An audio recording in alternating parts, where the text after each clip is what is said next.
Everything you need to know to start living a more sustainable life, whether you're in the city, country, or somewhere in between. Quick Start Guide to Homesteading. Welcome to the Quick Start Guide to Homesteading series, where you'll find everything you need to know to start living a more sustainable life, whether you live in the city, country, or somewhere in between.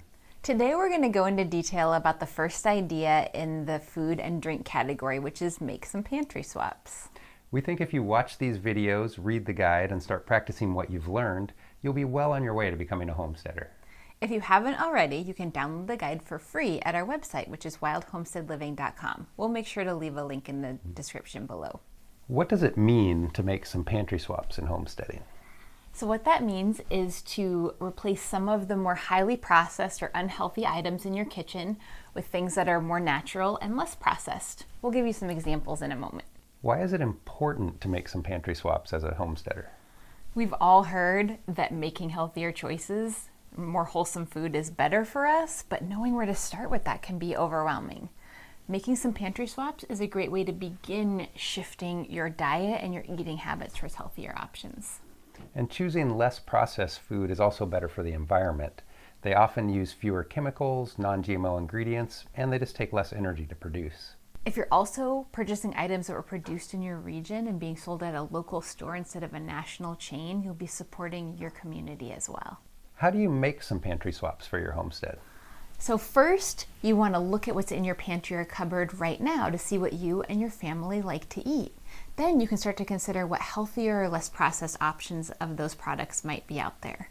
You can do this research online or just by going to the grocery store and seeing what else is on the shelves. We'll give you a few examples.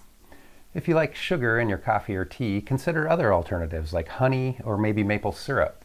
We purchase our honey at the local hardware store where a beekeeper who lives in our town sells it. If you like to bake, perhaps you could replace a conventional bleached white flour with something that's made locally or a whole wheat flour. We buy a couple of different brands of flour that are produced within 50 miles of our homestead. Even if cooking and baking are not your thing, perhaps there are more wholesome or more local varieties of packaged foods that you could choose. For instance, maybe you could use nuts instead of croutons on your salad. Whatever you decide, every little step counts, and starting small is the best way to go. We can tell you that from experience. When we first started changing the food that was in our pantry, we bought a bunch of things that we didn't end up using. When you've made some pantry swaps, you'll be well on your way to becoming a homesteader. So here it is, your quick tip of the day. Make some pantry swaps. A great first step towards simple, healthy eating is swapping out highly processed ingredients for more wholesome options. Some options include swapping white sugar for honey or Crisco for coconut oil.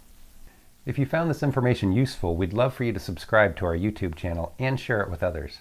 That way, not only will you be the first to know when we have new content, you'll be helping others to find it as well.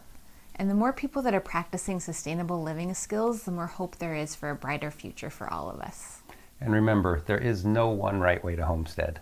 Only the way that's right for you. Are you going to steal my lines this time, though? Probably. Okay. Sorry, I got excited.